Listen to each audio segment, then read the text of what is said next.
ഹിന്ദു രാഷ്ട്രവും ക്രിസ്ത്യാനികളും ഏവർക്കും വന്ദനം.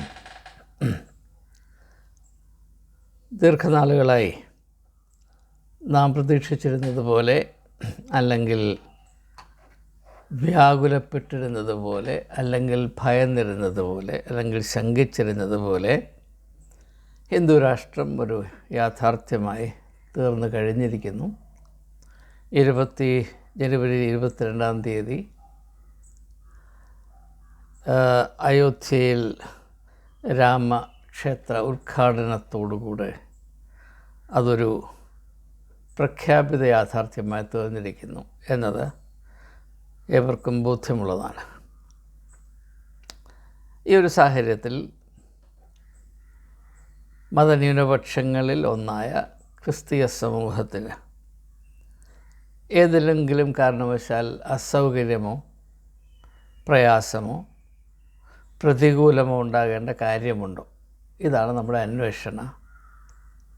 അന്വേഷണത്തിൻ്റെ കേന്ദ്ര ബിന്ദു. നാളിതുവരെ പ്രാപിക്കാനിടയായ അറിവും അനുഭവവും വെച്ച് ഞാൻ ചിന്തിക്കുമ്പോൾ എനിക്ക് ആശ്വാസത്തിന് വകയുണ്ട്. അത്ര വലിയ പ്രശ്നമൊന്നും ഉണ്ടാകേണ്ട കാര്യമില്ല. എന്തുകൊണ്ടാണെന്ന് ഞാൻ വിശദീകരിക്കട്ടെ. വീർ സഭാക്കറുടെ ഹിന്ദുത്വ എന്ന പുസ്തകം 1923 രചിക്കപ്പെട്ടതാണ്. അദ്ദേഹം ആൻഡമാൻ നിക്കോബാറിൽ കാലാപാനിയിൽ റൂം നമ്പർ 106, ഞാനത് സന്ദർശിച്ചത് എനിക്ക് ഓർമ്മയുണ്ട് ഇപ്പോഴും. അവിടെ കിടന്നുകൊണ്ട് അദ്ദേഹം ഭിത്തിയിലെഴുതി, പിന്നെ അത് അവിടെ നിന്ന് പകർത്തി വെളിയിൽ കൊണ്ടുവന്ന് പ്രസിദ്ധീകരിച്ചു എന്നാണ് ഈ പുസ്തകത്തെ പറ്റിയുള്ള വീരസാഹസിക ഗാഥ. അതിലദ്ദേഹം പറയുന്നത്, ഹിന്ദുത്വ ഒരു മതമല്ല, ഒരു സംസ്കാരമാണ്.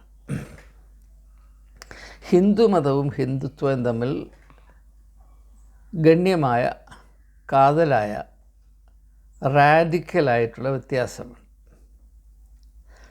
ഹിന്ദുമതം ഹിന്ദു സമൂഹത്തെ ഏകീകരിക്കുന്നതിന് ഉപയോഗപ്രദമായ ഒരു കാര്യമല്ല. അതിൽ വർഗീയമായ, കാസ്റ്റ് അടിസ്ഥാനത്തിലുള്ള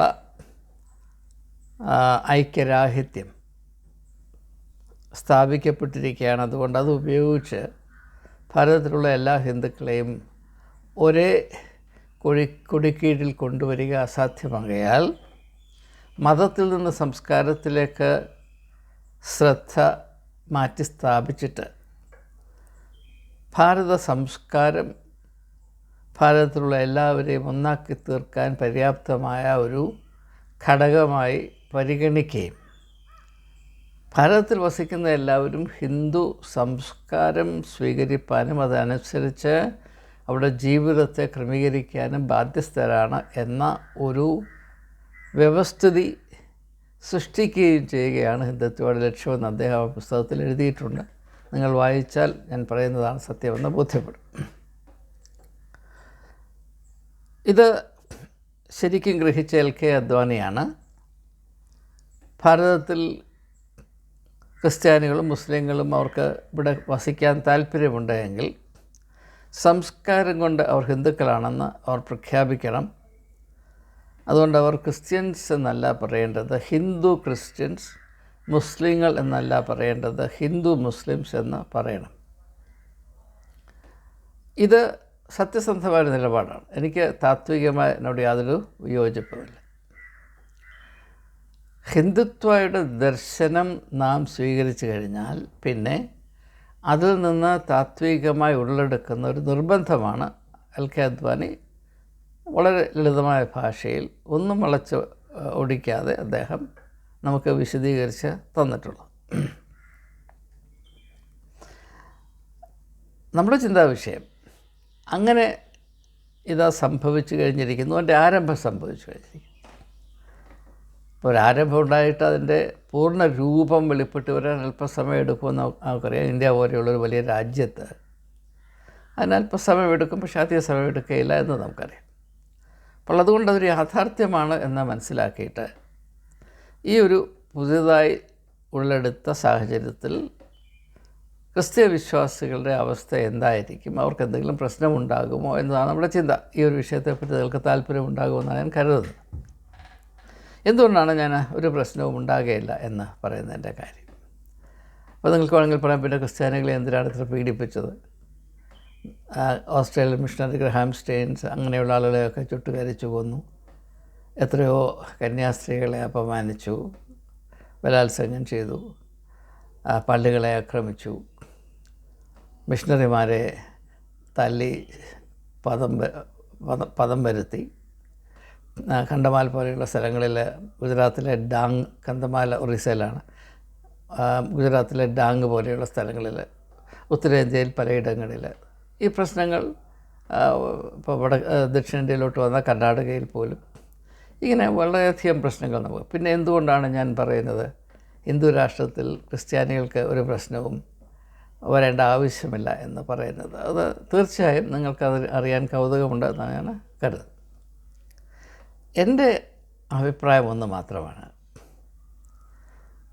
വാസ്തവത്തിൽ നാം നമ്മോട് ചോദിച്ചാൽ നാം ഏതർത്ഥത്തിലാണ് ക്രിസ്ത്യാനികളാകുന്നത്?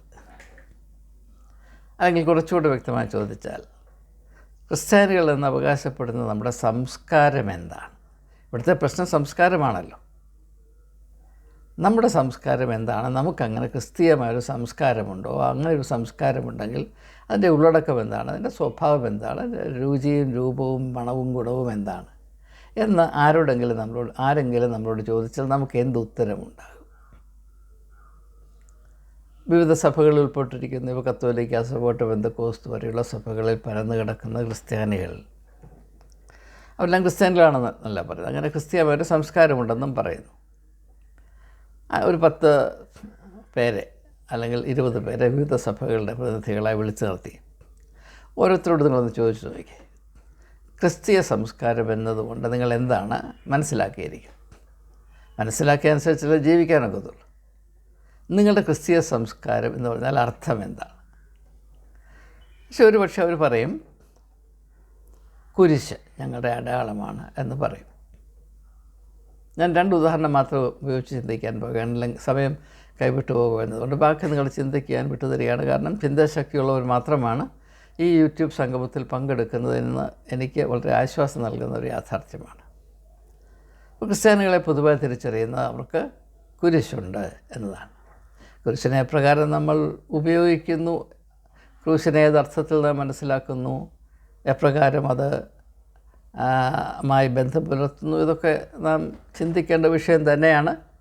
ഇങ്ങനെയുള്ള ചോദ്യങ്ങൾ കാലക്രമേണ നമുക്ക് പരിഗണിക്കാനായിട്ട് സാവകാശമുണ്ടാകുമെന്നാണ് ഞാൻ പ്രതീക്ഷിക്കുന്നത്.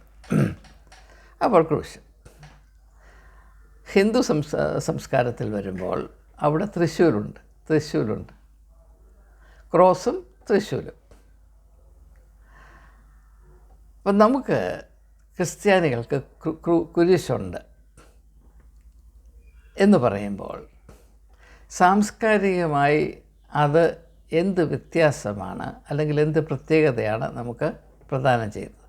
അല്ലെങ്കിൽ കുരിശ് നമ്മുടെ ഒരു ആധ്യാത്മിക സംസ്കാരത്തിൻ്റെ പ്രതീകമായി നാം ആശ്ലേഷിക്കുന്നുവെന്ന് പറയുമ്പോൾ തൽഫലമായി എന്ത് പ്രത്യേകതയാണ് നമ്മളിൽ ഉളവാകുന്നത്? ഇപ്പം ഞാൻ എൻ്റെ ശരീരത്തിലെങ്ങും ക്രൂശ് വെച്ചിട്ടില്ല. സാധാരണ സുറിയാനി ക്രിസ്ത്യാനെങ്കിൽ ഒരു 3.5 പവൻ മാലയും അതിൻ്റെ അറ്റത്തൊരു കുരിശും വേണം. പിന്നെ കള്ളും കുടിക്കാം, കുഴപ്പമില്ല, പക്ഷെ കുരിശ് വേണം. ആ കുരിശ് കള്ള് ചെന്ന് വീടുന്ന വീർത്ത പള്ളയുടെ മുകളിൽ ഒരു കുരിശ് ഇങ്ങനെ കിടന്ന ഒരു ഐശ്വര്യമാണ്, നമുക്കറിയാം. അതുപോലെ നമ്മുടെ ഇപ്പം ഞാൻ പഠിപ്പിച്ച കോളേജ് ക്രിസ്ത്യാനികളുടെ കോളേജാണ്, അതിൻ്റെ മുകളിൽ ഒരു കുരിശിരിപ്പുണ്ട്. അതുണ്ടായാലും ഇല്ലെങ്കിലും എന്താണ് വ്യത്യാസം? ഇപ്പം നമ്മുടെ പള്ളികൾക്കകത്തൊരു കുരിശുണ്ട്. കത്തോലിക്കരുടെ പള്ളികളാണെങ്കിൽ ഒരു ക്രൂസിഫിക്സ് ഉണ്ട്. അതവിടെ ഉണ്ടായാലും ഇല്ലെങ്കിൽ എന്ത് വ്യത്യാസമാണ് വരാൻ പോകുന്നത്? അത് നാളെ അവിടെ നിന്ന് മാറ്റാൻ പറഞ്ഞാൽ ഹിന്ദുത്വ പറയാം. ഇപ്പോൾ ആസാമിൽ ഒരു ഹിന്ദു ഗ്രൂപ്പ് പറയുന്നു, നിങ്ങളുടെ ക്രിസ്തീയമായ ഒരു ചിഹ്നവും പ്രദർശിപ്പിക്കാനോ ഉപയോഗിക്കുവാനോ ഞങ്ങൾ അനുവദിക്കുകയില്ല. കെട്ടിടത്തിൻ്റെ മുകളിൽ കുരിശ് വെക്കുന്നു, അത് പാടില്ല. അച്ഛന്മാർ കുപ്പായിട്ട് ലോഹയിട്ട് നടക്കുന്നു, പാടില്ല. കന്യാസ്ത്രീമാർ അവരുടെ പ്രേക്ഷിത വേഷമിട്ട് നടക്കുന്നു, പാടില്ല. ഇതങ്ങോട്ട് മാറ്റി വെച്ച് കഴിഞ്ഞാൽ നമുക്ക് എന്ത് നഷ്ടം വരും? ഇതാണ് എൻ്റെ ചിന്താവിഷയം. നിങ്ങൾ ചിന്തിക്കണം. ഇവിടുത്തെ പ്രശ്നം എന്താണെന്ന് ചോദിച്ചാൽ, നമ്മളറിയുന്ന ക്രിസ്തീയ മതം ഇതിൽ മാത്രം തങ്ങി നിൽക്കുകയാണ്.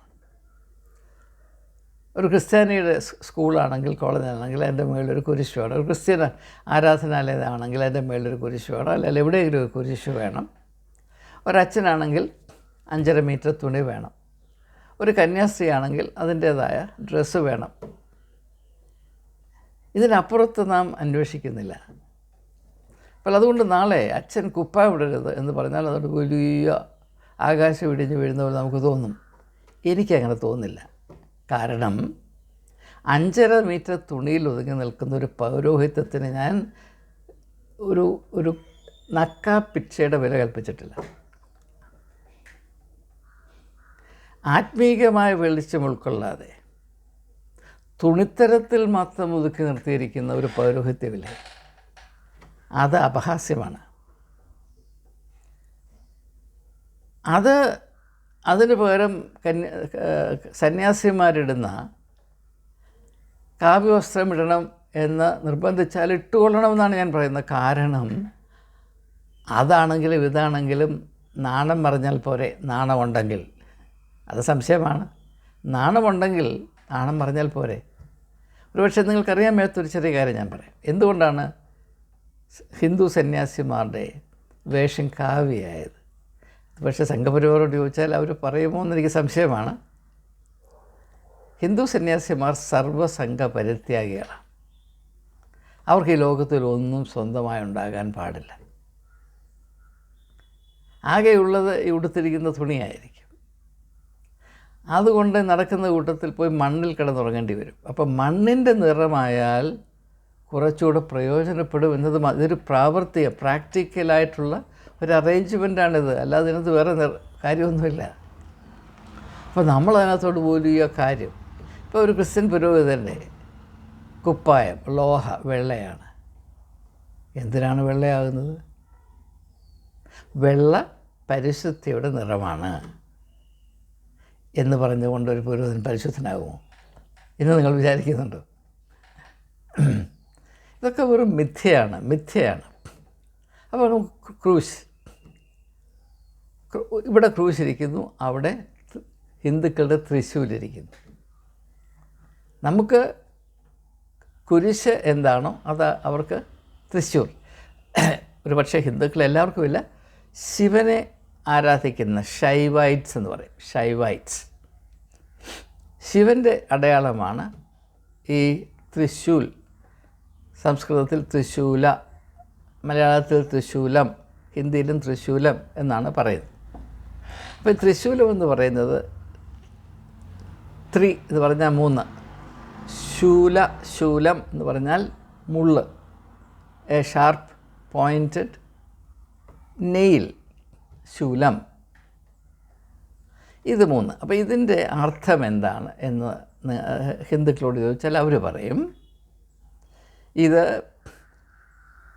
ട്രിനിറ്റി, ബ്രഹ്മ, ശിവ, വിഷ്ണു അതിനെ ചിത്രീകരിക്കുന്നു.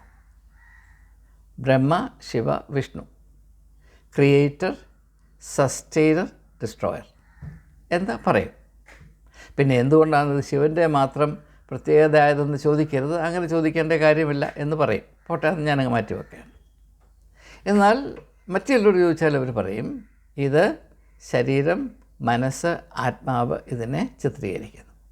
തൃശ്ശൂലം ഒന്നുകിൽ ബ്രഹ്മ, ശിവ, വിഷ്ണു, അല്ലെങ്കിൽ ശരീരം, മനസ്സ്, ആത്മാവ്. ഇപ്പോൾ നമുക്ക് ക്രിസ്തുമതത്തിൽ വരുമ്പോൾ പിതാവ്, പുത്രൻ, പരിശുദ്ധാത്മാവ്. ഇപ്പോൾ നമ്മൾ ട്രിനിറ്റി എന്നൊരു കോൺസെപ്റ്റ് ഉണ്ട്. ഈ ത്രിത്വം എന്ന് പറയുന്ന ആശയം കൊണ്ട് നമ്മുടെ ജീവിതത്തിൽ എന്ത് പ്രത്യേകതയാണ് ഉണ്ടാകുന്നത്? എന്തെങ്കിലും ഇപ്പം നാളെ ത്രിത്വം എന്നുള്ള ആശയം ക്രിസ്ത്യൻ ഡിക്ഷണറിയിൽ നിന്ന് മാഞ്ഞു പോയെന്ന് വിചാരിക്കും. നമ്മുടെ സംസ്കാരത്തിൽ എന്ത് പറ്റും? എന്തെങ്കിലും ഒരു അഭാവം അല്ലെങ്കിൽ ഒരു പോരായ്മയുണ്ട് എന്ന് നിങ്ങൾക്ക് ആർക്കെങ്കിലും തോന്നുമോ? തോന്നത്തില്ല, തീർച്ചയായും തോന്നത്തില്ല. നാളെ മുതൽ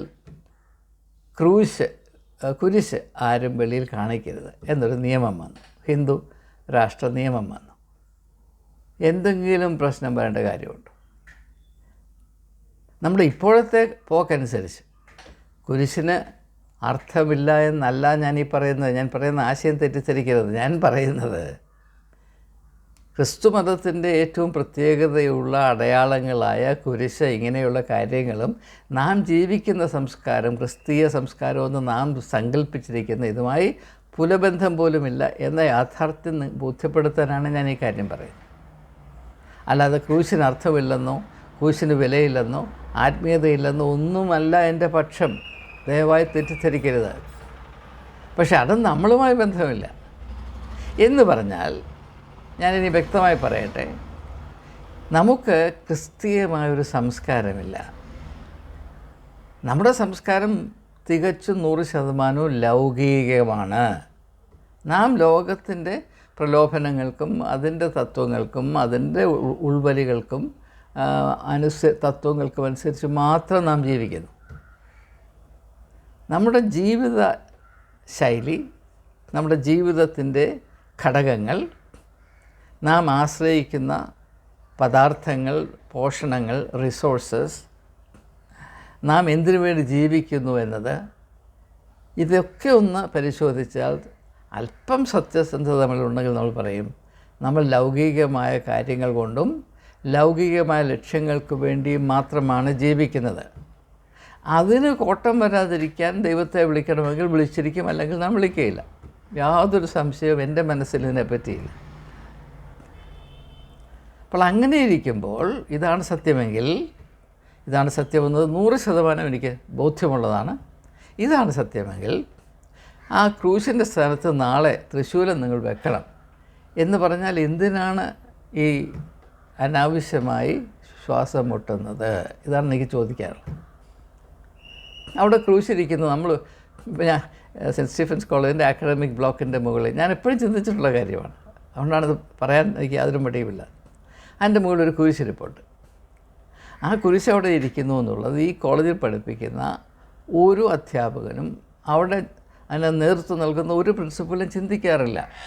ഞാൻ പലപ്പോഴും ഞെട്ടലോടുകൂടെ തിരിച്ചറിഞ്ഞൊരു കാര്യം, ഞാൻ എൻ്റെ ഓഫീസിലിരുന്ന് കോളേജിൻ്റെ കാര്യങ്ങൾ പരിഗണിച്ചുകൊണ്ടിരിക്കുമ്പോൾ എൻ്റെ ശ്രദ്ധ മുഴുവനും ഞാൻ കൈകാര്യം ചെയ്യുന്ന ഫയൽ, ഞാൻ ഇടപെടുന്ന ആളുകൾ, ഞാൻ പ്രതിനിധീകരിക്കുന്ന പ്രതിസന്ധികൾ, ഞാൻ അഭിമുഖീകരിക്കുന്ന പ്രതിസന്ധികൾ, ഇവയ്ക്ക് അതീതമായി നിൽക്കുന്ന അക്കാഡമിക് ബ്ലോക്കിൻ്റെ മുകളിലിരിക്കുന്ന ക്രൂശിനെ ഞാൻ ഒരിക്കലും ചിന്തിക്കാറില്ല. ഇതാണ് സത്യം. നമുക്ക് വേണമെങ്കിൽ കടങ്കഥകൾ പറയാം. അപ്പോൾ നമ്മുടെ പള്ളിയിൽ ഒരു കുരിശ് മേളിലിരിക്കുന്നു അല്ലേ? അപ്പോൾ ആ സഭയിൽപ്പെട്ട 10 പേർക്ക് ജീവിതത്തിൽ പ്രതിസന്ധി ഉണ്ടായി. അതും അവിടെ ഇരിക്കുന്ന കുരിശും തമ്മിൽ എന്താണ് ബന്ധം? ദയവായി ഒന്ന് പറഞ്ഞ് മനസ്സിലാക്കുക. അല്ലെങ്കിൽ പള്ളിയുടെ അകത്ത് ഒരു ക്രൂശീകരിച്ച യേശുവിൻ്റെ ബിംബം ഇരിക്കുന്നു, അല്ലെങ്കിൽ മാതാവും കുഞ്ഞും കൂടി ഇരിക്കുന്നു. അതും നിങ്ങളുടെ ജീവിതവുമായിട്ട് എന്താണ് ബന്ധം? ബന്ധം ഉണ്ടാകരുതെന്നല്ല ഞാൻ ഈ പറയുന്നത്, പക്ഷേ ബന്ധം ഇല്ല എന്നാണ് ഞാൻ പറയുന്നത്.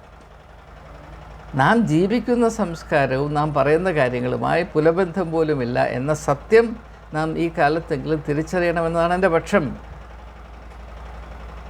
ഇനി വേറൊരു ഉദാഹരണം പറഞ്ഞാൽ, മാതാവ് ഇപ്പോൾ കൃപാസനം പോലെയുള്ള സ്ഥലങ്ങളിൽ യേശുവിൻ്റെയിലും കുഴപ്പമില്ല, പിതാവും പുത്രനും പരിശുദ്ധാത്മാവും വേണ്ട, മാതാവ് വേണം. കാരണം മാതാവിനെ കൊണ്ടാണ് വരുമാനം. എന്താണ് മാതാവിനോടുത്ത പ്രീതി? മാതാവിനെ കണ്ട് പ്രത്യേക കഴിവുണ്ട് എന്ന് ജോസഫ് അച്ഛൻ പെട്ടെന്നൊരു രാത്രി കണ്ടുപിടിച്ചത് കൊണ്ടല്ല. മാതാവിനെ കൊണ്ട് നല്ല കച്ചവടം നടത്താം. മാതാവിനെ ഉപേക്ഷിച്ച് ആളുകളുടെ അന്ധവിശ്വാസം കണക്കിലെടുത്ത് മാതാവിനെ കൊണ്ട് കാര്യം സാധിക്കാം. അന്ധവിശ്വാസികളായി അവിടെ വരുന്ന ആളുകളുടെ പ്രതീക്ഷയും മാതാവിനെ കൊണ്ട് കാര്യം സാധിക്കാം എന്നത് മാത്രമാണ്. അല്ലാതെ മാതാവിൻ്റെ വാല് പിടിച്ച് സ്വർഗത്തിൽ പോകാനായിട്ട് ആരും ആലപ്പുഴ കൃപാസനത്തിലേക്ക് പോകുന്നില്ല, ജോസഫ് അച്ഛൻ്റെ മുഖതാവിൽ പ്രത്യക്ഷമാകുന്നുമില്ല. ഇപ്പോൾ നമുക്കറിയാം, എ കെ ആൻ്റണിയുടെ ഭാര്യയായ എലിസബത്ത് ആൻ്റണി ആ മാതാവിൻ്റെ സന്നിധിയിൽ പോയി സാക്ഷ്യം പറയുന്നത് നമുക്കറിയാം. മകന് രാഷ്ട്രീയമായി ഗതിമുട്ടിയപ്പോൾ ഞാൻ അവിടെ പോകേണ്ടി വന്നു. അതിപ്പോൾ അവിടെ പോകുന്നതിന് പകരം ശബരിമലയിൽ പോയി പ്രാർത്ഥിച്ചു എന്ന് വിചാരിക്കുക. എന്താണ് വ്യത്യാസം? ലക്ഷ്യമൊന്നല്ലേ? ഇപ്പം അനിൽ ആൻ്റണി രാഷ്ട്രീയമായി വിജയിക്കണമെന്നത് യേശുവിൻ്റെ ആവശ്യമാണ്. അത് ദൈവരാജ്യത്തിൻ്റെ അജണ്ടയാണ്. എന്താണ് ഈ പറയുന്നത്? പക്ഷേ അത് സാധിച്ചു കൊടുക്കുകയാണ് കൃപാസനത്തിരിക്കുന്ന മാതാവിൻ്റെ, ജോസഫ് അച്ഛൻ്റെ ചൊൽപ്പടിയിൽ നിൽക്കുന്ന മാതാവിൻ്റെ അനിവാര്യമായ കടമ എന്ന് പറഞ്ഞാൽ അത് വിശ്വസിക്കാൻ ലക്ഷക്കണക്കിന് ക്രിസ്ത്യാനികൾ ഈ കേരളത്തിലുണ്ട്. നാളെ മാതാവിനെ അങ്ങോട്ട് മാറ്റിയിട്ട് ഇപ്പോൾ കേരളത്തിൽ വളരെയധികം ജനപ്രീതി ആർജിച്ചു വരുന്ന പൊങ്കാല അമ്മ, നമുക്കറിയാം 25-ാം തീയതി പൊങ്കാലയായിരുന്നു. അതിൽ പങ്കെടുക്കാൻ വന്ന അനേക സ്ത്രീകളെ മാധ്യമ സുഹൃത്തുക്കൾ ഇൻ്റർവ്യൂ ചെയ്തപ്പോൾ നിങ്ങൾ എന്തിനാണ് വരുന്നതെന്ന് പറഞ്ഞപ്പോൾ ഇവിടെ വന്നാൽ ഞങ്ങളുടെ ആഗ്രഹം സാധിച്ചു കിട്ടും, അനുഗ്രഹം പ്രാപിക്കാമെന്നാണ് പറയുന്നത്. അതിനുവേണ്ടി തന്നെയാണ് ആലപ്പുഴ കൃപാസനത്തിലെ മാതാവിൻ്റെ അടുത്ത് ആളുകൾ പോകുന്നത്. അപ്പോൾ പൊങ്കാല മാതാവും കൃപാസന മാതാവും തമ്മിൽ എന്താണ് വ്യത്യാസം? എനിക്ക് അറിയാൻ പോയാൽ ഞാൻ ചോദിക്കുകയാണ്. നിങ്ങൾ ദയവായി ഈ വയസ്സനായ മന്ദബുദ്ധിയെ ഒന്ന് പറഞ്ഞ് മനസ്സിലാക്കുക. എന്താണ് വ്യത്യാസം? ഇപ്പം നാളെ ഹിന്ദു രാഷ്ട്രത്തിൻ്റെ ആളുകൾ നിങ്ങളോട് പറയുകയാണ്, നിങ്ങൾ കൃപാസന മാതാവിനെ ഉപേക്ഷിച്ച് പൊങ്കാല മാതാവിനെ ആശ്രയിച്ചു കൊള്ളണം എന്ന് പറഞ്ഞാൽ നിങ്ങൾക്ക് എന്തിനാണ് ശ്വാസമുട്ടൽ വരുന്നത്? നിങ്ങളുടെ ആഗ്രഹം സാധിച്ചാൽ പോരെ? അതിപ്പം കൃപാസനത്തിൽ പോയാലും സാധിക്കും, തിരുവനന്തപുരത്ത് വന്നാലും സാധിക്കും, മലയിൽ പോയാലും സാധിക്കും, സമുദ്രത്തിൽ പോയി ചാടിയാലും സാധിക്കും. സാധിച്ചു കിട്ടിയാൽ പോരെ? ഇപ്പം നിങ്ങൾക്ക് ഉറങ്ങണം, ഉറക്ക ഗുളിക വേണം. ഇന്ന ഉറക്ക ഗുളിക വേണമെന്നെന്താ നിർബന്ധം? ഏത് ഉറക്ക ഗുളിക? ഉറങ്ങിയാൽ പോരെ അല്ലേ? ഇതിനപ്പുറത്ത് എന്താണ് നമ്മുടെ ആത്മീയമായ സംസ്കാരം? നിങ്ങൾ ചിന്തിക്കുന്നുണ്ടോ? എന്നാൽ അതേസമയം ഇപ്പോൾ നാളെ ഇങ്ങനെ ഒരു നിയമം വരികയാണ്.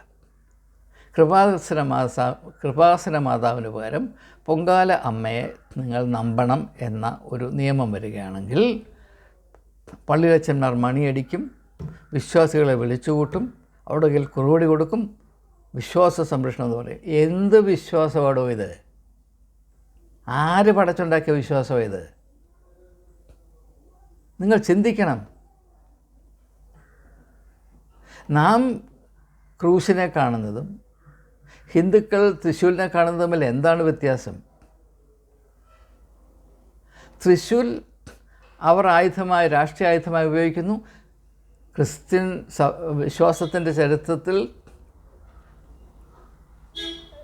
റോമൻ സാമ്രാജ്യത്തിൽ കോൺസ്റ്റൻറ്റൈൻ എങ്ങനെയാണ് ക്രിസ്ത്യാനിയായത് നമുക്കറിയാമല്ലോ. യുദ്ധത്തിൽ ജയിക്കാനുള്ള കുറുക്ക് വഴിയായിട്ടാണ് കുരിശിനെ കണ്ടത്. അതാണോ തൃശ്ശൂലാണോ ഏറ്റവും നല്ലത്? നിങ്ങളൊന്ന് പറഞ്ഞേ. എന്താ നമ്മളീ പറയുന്നത്? അതുകൊണ്ടാണ് യഹൂദന്മാർ പറയുന്നത്, നിങ്ങൾ ഈ കുരിശതൊക്കെ കൊണ്ട് നടക്കുന്നല്ലോ, പക്ഷേ നിങ്ങൾ കുരിശ് എങ്ങനെയാണ് പിടിച്ചിരിക്കുന്നതെന്ന് പറഞ്ഞാൽ ശ്രദ്ധിക്കണം. നിങ്ങൾ കുരിശിൻ്റെ ആ നീളം കുറഞ്ഞ കയ്യിലെ അവിടെ പിടിച്ചിട്ട് മറ്റേത് ഞങ്ങളുടെ നേരെ നീട്ടി അതൊരു കഠാര പോലെയാണ് നിങ്ങൾ ഉപയോഗിക്കുന്നതെന്നാണ് യഹൂദന്മാർ പറയുന്നത്. നിങ്ങൾക്കറിയാം. നാം ക്രൂശിൽ കാണുന്ന ആശയം എന്താണ്? ക്രൂശിൽ നമ്മളുള്ള ബന്ധം എന്താണ്? ക്രൂശ് നമ്മുടെ ആത്മീയതയെ ഏത് തരത്തിൽ ഏത് വിധത്തിൽ സ്വാധീനിക്കുന്നുണ്ട് എന്നാണ് നിങ്ങൾ പറയുന്നത്? നമ്മുടെ സംസ്കാരം എന്താണ്? ഒരു ക്രിസ്തീയ സംസ്കാരം നമുക്കുണ്ടോ? ഉണ്ടോ? സങ്കടമാണ്. എന്നാൽ ഞാൻ ഈ അരനൂറ്റാണ്ടിൻ്റെ അന്വേഷണത്തിൽ മനസ്സിലാക്കിയ ഒരു കാര്യം, നസ്രേന യേശു പ്രഖ്യാപിച്ചത് ദൈവരാജ്യമാണ്, കിങ്ഡം ഓഫ് ഗാഡ്. ദൈവരാജ്യം ഒരു സംസ്കാരമാണ്. അതിൽ തന്നെ സമ്പൂർണമായ, അതുല്യമായ, സമാനതയില്ലാത്ത ഒരു ആത്മീയ സംസ്കാരമാണ് ദൈവരാജ്യം. ആ ദൈവരാജ്യത്തിന് അതിൻ്റേതായ പ്രത്യേകതകളും മൂല്യങ്ങളും ആദർശങ്ങളും, എന്തു ചെയ്യണം എന്തു ചെയ്തുകൂടാ എന്ന വ്യക്തമായ ധാരണകളും കടമകളുമുണ്ട്. അതിൻ്റെ അർത്ഥങ്ങളും ആവേശങ്ങളുമുണ്ട്. അത് നമ്മളുമായി പുലബന്ധം പോലുമില്ല. പിന്നെ ക്രിസ്ത്യാനി എന്ന് പറഞ്ഞുകൊണ്ട് നടക്കുന്നതല്ലാതെ എന്തും ന്യായീകരിക്കാനുള്ള ഒരു ഉപാധിയായി മാത്രമാണ് ഇപ്പോൾ ഇത് ഉപയോഗിക്കുന്നത്. പണക്കൊതി ന്യായീകരിക്കണോ? യേശു. മറ്റുള്ളവൻ്റെ മുതൽ പിടിച്ചു പറിക്കണോ? യേശു. 1934 ഭരണഘടന എന്നൊക്കെ പറഞ്ഞ യേശുവിൻ്റെ പേരിലാണ് സഹോദരിയുടെ മുതൽ കക്കുന്നത്, പിടിച്ചു പറിക്കുന്നത് എന്ന് പറഞ്ഞാൽ അതും ഓർത്തഡോക്സ് സ്പിരിച്വാലിറ്റിയുടെ ആ ഉത്തുംഗ ഹിമാലയ മണ്ടയിലിരുന്നു കൊണ്ടാണ് പറയുന്നത്, ഗംഗോത്രിയിലിരുന്നു കൊണ്ടാണ് പറയുന്നത്. സഹോദരിയും വഴിയാധാരമാകണം, എനിക്ക് ആരത്തി ചെല്ലുവാനും സഭകൾ പിടിച്ചു പറിക്കണം, എല്ലാം യേശുവിൻ്റെ പേരിൽ, തലചായ്ക്കാൻ ഇടവില്ല എന്ന അഭിമാനത്തോടെ പറഞ്ഞ യേശുവിൻ്റെ പേരിൽ. ഇതൊക്കെയാണ് നമ്മുടെ സംസ്കാരം. ജനങ്ങളെ വഞ്ചിക്കുക, അതും ഇതും പറഞ്ഞ് പാവപ്പെട്ടവരെ മതപരിവർത്തനം നടത്തുക. പരിവർത്തനം നടന്ന് മാമോദീസ വെള്ളം അവൻ്റെ തലയിൽ വീണ് കഴിഞ്ഞാൽ പിന്നെ അവനെ തിരിഞ്ഞു നോക്കത്തില്ല. ഞാൻ എത്രയോ പേരെ കണ്ടിട്ടുണ്ട്. ചിലർക്കൊക്കെ ഭ്രാന്ത് പിടിച്ച ചരിത്രം എനിക്കറിയാം. ഡൽഹിയിൽ എനിക്കറിയാം ഒരാളുടെ ചരിത്രം എനിക്കറിയാം. മതപരിവർത്തനം കൊണ്ട് ഇങ്ങോട്ട് വന്നതാണ്. ഒരിക്കലും അവരെ സ്വീകരിക്കത്തില്ല. അവർ മാമോദീസ സ്വീകരിക്കുന്നത് വരെ അവരെ തലയിൽ കൊണ്ടു നടക്കും. മാമോദീസ സ്വീകരിച്ചു കഴിഞ്ഞാൽ അവരെ അട്ടയെടുത്തെറിയുന്ന പോലെ എറിഞ്ഞ് കളയും. പിന്നെ തുടരുത്, പിന്നെ അൺടച്ചബിൾ അല്ലേ, അയിത്തമാണ്. പിന്നെ അയിത്തം, ആത്മീയ അയിത്തം. ഇതൊക്കെ കണ്ട് മടുത്തു. സത്യം നമ്മളിലില്ലാതെയായി. അതുകൊണ്ട് നാം ഇപ്പോൾ ചെന്നെത്തിയിരിക്കുന്ന ആ ഒരു തട്ടം, ആ ഒരിടം, ഹിന്ദു സംസ്കാരം, അത് സ്വീകരിക്കാൻ നമുക്കൊരു പ്രശ്നവും ഉണ്ടാകേണ്ട. കാരണം നമുക്ക് നമ്മുടേതായ ഒരു സംസ്കാരവുമില്ല, ഉണ്ടെന്ന് നമ്മൾ ധരിച്ചിരിക്കുകയാണ്. പിന്നെ ഹിന്ദുക്കൾക്ക് അവരുടേതായ സംസ്കാരമുണ്ടോ, സംസ്കാരം എന്താണ്, അവർക്കത് അറിയാമോ, അതൊന്നും എനിക്ക് അറിഞ്ഞുകൂടാ. പക്ഷേ ഒരു കാര്യം എനിക്കറിയാം, നമുക്ക് യാതൊരു സംസ്കാരവുമില്ല. നമുക്ക് ക്രിസ്തീയമായൊരു സംസ്കാരമുണ്ട് എന്ന് നാം നടിച്ചിരിക്കുകയാണ്, അങ്ങനെ ധരിച്ചിരിക്കുകയാണ്, അല്ല തെറ്റിദ്ധരിച്ചിരിക്കുകയാണ്.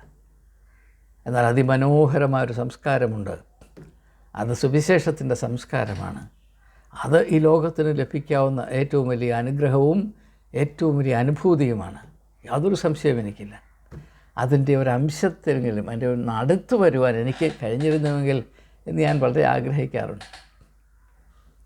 ആ ഒരാവേശം, ലോകത്തിൻ്റെ വെളിച്ചമായി പരിലസിക്കേണ്ട ഒരാത്മീയ ദർശനം, അത് കാത്തു സൂക്ഷിക്കുന്നതിൽ നാം അമ്പേ പരാജയപ്പെട്ടു.